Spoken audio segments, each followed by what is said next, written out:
नमस्कार, आप देख रहे हैं आज तक। मैं हूं पद्मजा जोशी और इस वक्त की बड़ी खबर है लखनऊ से, जहां अभी भी एनकाउंटर जारी है। आतंकियों के साथ ठाकुरगंज में लगातार गोलीबारी कर रही है पुलिस। आतंकवादियों पर जबरदस्त फायरिंग अब शुरू हो गई है। कम से कम 2 आतंकवादी कमरे में अभी भी छिपे हुए हैं। पुलिस का कहना है कि वो इन आतंकवादियों को जिंदा पकड़ने की कोशिश में है। लगातार उनके ऊपर मिर्ची बॉम्ब भी दागे जा रहे हैं। पहले यह खबर थी कि सिर्फ एक आतंकी उस कमरे में छुपा हुआ है। आपको याद दिला दें कि शाम को 4 बजे से लगातार यह एनकाउंटर चल रहा है, यानी कि 7 घंटे से ज्यादा बीत चुके हैं। बेहद एहतियात बरत रही है इस वक्त पर एंटी टेरर स्क्वाड ATS। एक एक कदम फूंक फूंक कर रख रही है। शिवेंद्र श्रीवास्तव घटनास्थल से हमारे साथ जुड़ गए हैं। इस वक्त ऑपरेशन क्या अपने आखिरी पड़ाव में पहुंच गया है शिवेंद्र, या अभी भी काफी समय लगेगा इसमें?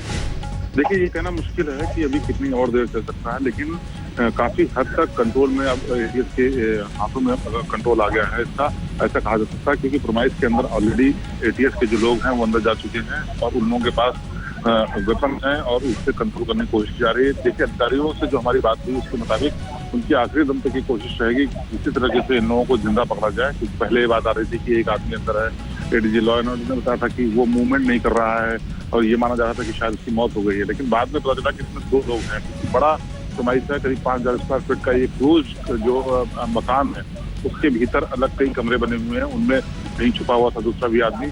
उसकी जब सूचना आई उसके बाद यहाँ जो अधिकारी मौजूद हैं उन्होंने अपनी तरफ से फायरिंग शुरू की। अब से कुछ देर पहले भी फायरिंग की गई थी जिससे कि उन लोगों को कंट्रोल में किया सके, लेकिन अभी तक आधिकारिक पुष्टि नहीं हुई है कि ऑपरेशन खत्म हुआ है, कोई अब जिंदा बचा है या नहीं बचा है, ये क्या स्थिति है। क्योंकि जो अधिकारी हैं उनका कहना है कि हर हाल में हम ये इंश्योर करना चाहते हैं कि कोई अगर जिंदा मिल जाए जिससे कि आगे की इन्वेस्टिगेशन में बड़ी मदद मिलेगी। इससे पूरी साजिश का पता चलेगा, कौन लोग शामिल हैं, कौन हैंडलर है, किनके ऑपरेशन में काम किया जा रहा था और उनकी साजिश क्या थी। ये बहुत बड़ी जरूरत है इस वक्त, क्योंकि अगर इनको जिंदा नहीं पकड़ा जाता है तो पुलिस के लिए मुश्किल हो जाएगा कि आखिरकार इनकी साजिश क्या थी और ये किस वारदात को अंजाम देने के लिए आए थे। इसलिए इसी की जद्दोजहद चल रही है और टीम अभी भी अंदर है। जी, अब आपको बता दें, शिवेंद्र मेरे साथ बने रहिए। हम अपने दर्शकों को बता दें कि जो तस्वीरें हम आपको दिखा रहे हैं वो इस वक्त की नहीं है, कुछ देर पहले की हैं, क्योंकि हम किसी भी तरीके से ऑपरेशन पर किसी भी तरह का प्रभाव नहीं डालना चाहेंगे। मौसमी जो हमारी संवाददाता हैं उन्होंने कुछ देर पहले हमें बताया कि इस वक्त क्या कार्रवाई चल रही है। देखिए उनकी रिपोर्ट। लगभग 10:10 पे आप देख सकते हैं कि यहाँ जो बगल में मस्जिद है उसके पीछे फायरिंग की आवाज भी हुई और जबरदस्त टीयर गैस फेंकी गई। पुलिस के SSP जो साहिबा है वो वहाँ पे तैनात है और टीयर गैस की जो बौछार है वो इस कदर थी कि सड़क पे चलना मुश्किल हो गया। और यहीं पे जो है फायरिंग की भी आवाज आई है। आप देख रहे हैं ATS के जो कमांडोज हैं वो उस तरफ बढ़ रहे हैं। लाइट है उनके पास और बाकी सारी सामग्री है वो बढ़ रहे हैं। पीछे की तरफ से घर की अंदर जाने की एक कोशिश हो रही है और लगातार ताजा राउंड चिली पाउडर और टीयर गैस का फेंका जा रहा है। सांस लेना मुश्किल है। पर आपको बता दें कि ATS की पहले ये कोशिश होगी कि आतंकी को जो है संदिग्ध आतंकी को जिंदा पकड़ा जाए। यही वजह है कि अभी भी लगातार जो कोशिश है वो जारी है और अभी भी ऐसी आशंका जताई जा रही है कि आतंकी जो है अंदर है। कैमरा पर्सन कृपाल सिंह के साथ मौसमी सिंह, लखनऊ आज तक। बहुत ही मुश्किल हालात है, ना सिर्फ ATS के लिए पर हमारे संवाददाताओं के लिए भी। वहां पर मिर्ची बम और आंसू बम लगातार दागे जा रहे हैं। पर कैसे ये पूरा एनकाउंटर शुरू हुआ, कैसे आतंक से सामना हुआ आज दोपहर लखनऊ का, देखिए ये रिपोर्ट।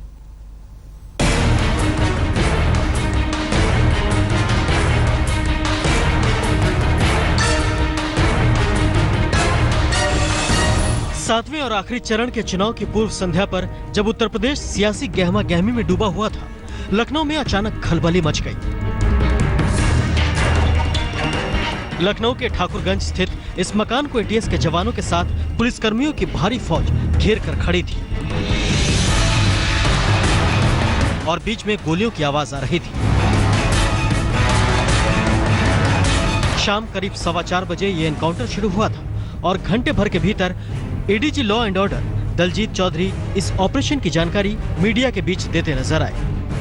एक हमें इनपुट आज प्राप्त हुआ था कि कुछ सस्पेक्ट्स यहाँ पे छुपे हुए हैं कानपुर में और लखनऊ में। उसी के ऊपर हमारी एटीएस की टीम, उनके सीनियर अधिकारी और सिविल पुलिस उनकी तलाश में गई थी। जो कानपुर में एक अभियुक्त था, सस्पेक्ट था, उसको गिरफ्तार कर लिया गया है।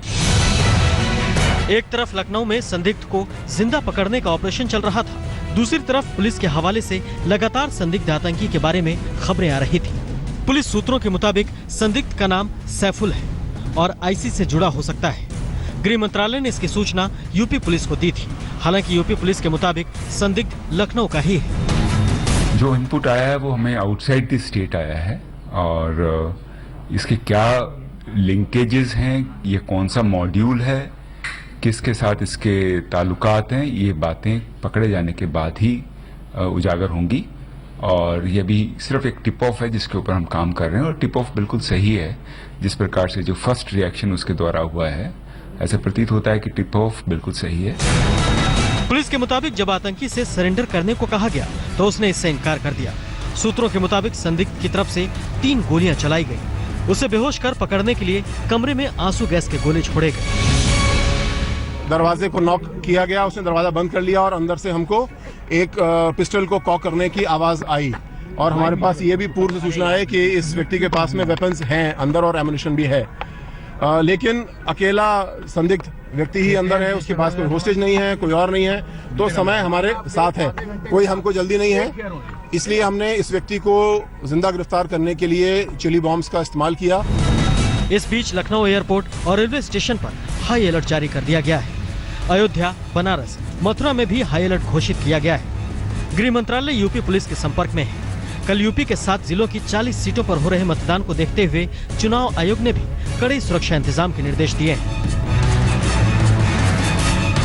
लखनऊ से आशीष श्रीवास्तव और कुमार अभिषेक के साथ अरविंद ओझा और तंसीम हैदर, नोएडा, आज तक। और हमारी संवाददाता मौसमी सिंह हमारे साथ जुड़ गई हैं इस वक्त ठाकुरगंज इलाके से लखनऊ में, जहां पर अभी पूरा एनकाउंटर चल रहा है। मौसमी, सबसे पहले आपसे जानना चाहेंगे, शाम को कुछ ऐसी खबरें आ रही थी कि एक आतंकी को शायद ढेर कर दिया गया है। क्या उसके अलावा 2 और लोग अभी उस घर में है या कुल मिला के 2 आतंकी थे और अब एक आदमी से फिर से कुछ हलचल देखी जा रही है? देखिए, आपको बता दें कि ज़्यादा डिटेल्स ऑपरेशन के हम डाइवर्ज नहीं कर सकते, हम नहीं बता सकते, पर हम ये ज़रूर पुख्ता तौर से कह सकते हैं कि जो आला अधिकारी हैं उन्होंने ये पुष्टि की है कि 2 आतंकी हैं जो घर के अंदर इस वक्त है हाजी अली कॉलोनी में। इनमें से एक आतंकी माफ कीजिएगा, इनमें से एक आतंकी है जो बेहोश है शायद, और दूसरा आतंकी थोड़ी देर पहले मूवमेंट देखी गई थी उस आतंकी की। यानी कि इसका मतलब यह है कि एटीएस की कोशिश है कि दोनों आतंकियों को न्यूट्रलाइज किया जाए, उसके बाद ही वो अंदर जाएंगे। अभी हम लोग मौकाए वारदात पे हैं, जहाँ पे आप देखिए तो तमाम पुलिस के कर्मी यहाँ पे हैं और कुछ मीडिया का तांता भी है।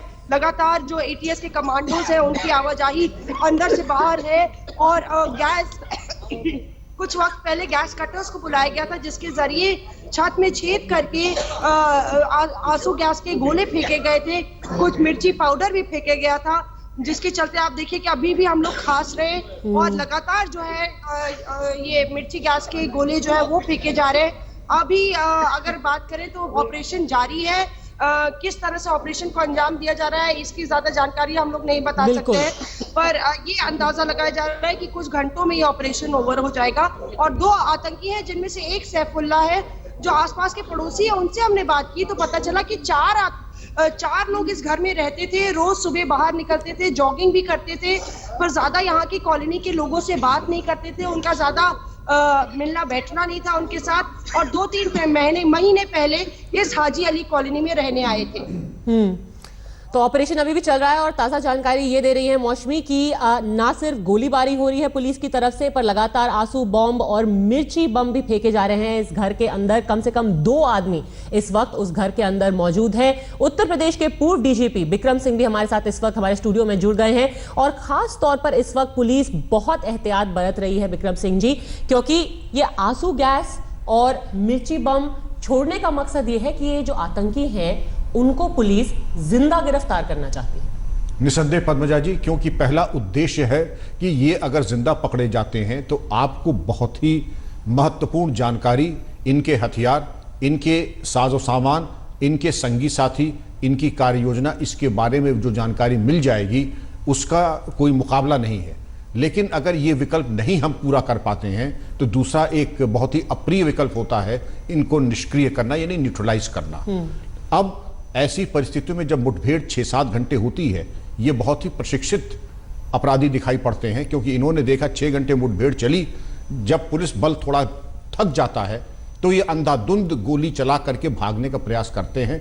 कदाचित इनके द्वारा भी यही प्रयास किया गया, लेकिन पुलिस का चूंकि कॉर्डन मजबूत है, शायद भागने में ये कभी सफल ना हो पाए। और मुझे पूरी उम्मीद है कि पुलिस या तो इनको गिरफ्तार ही कर लेगी, और अगर नहीं कर पाती है तो निष्क्रिय करने में तो कोई उसमें शंका की बात ही नहीं है। जी, तो चाहे जितनी भी देर ऑपरेशन चले, पर इनको जिंदा पकड़ना सबसे जरूरी है इस वक्त पुलिस के लिए, क्योंकि जिस तरह की जिसको कहते हैं इंटेलिजेंस इनसे बरामद होगी, क्या और भी ऐसी सेल्स हैं, स्लीपर सेल्स हैं देश के अलग हिस्सों में, क्या ऐसी गतिविधियां करने का इनका आगे का कोई प्लान है, ये बहुत जरूरी इंटेलिजेंस। नमस्कार, आप देख रहे हैं आज तक, और बड़ी खबर इस वक्त लखनऊ पे जिस पर हम नजर लगातार बनाए हुए हैं। अभी भी एनकाउंटर जारी है 2 संदिग्ध आतंकियों के साथ ठाकुरगंज इलाके में। पूर्व डीजीपी उत्तर प्रदेश के बिक्रम सिंह हमारे साथ स्टूडियो में है। आईसिस का ये मॉड्यूल है, आईसिस इंस्पायर्ड है, ऐसा कहना है पुलिस का। क्या ये सबसे बड़ा संकेत है कि आईसिस धीरे धीरे अपनी जड़ें जमा रहा है इंडिया में? देखिए, संकेत यह है कि जड़ें जमाने का प्रयास कर रहा है, और यह एक कुत्सित मनोवृत्ति और उनकी कार्य योजना का एक सबूत है।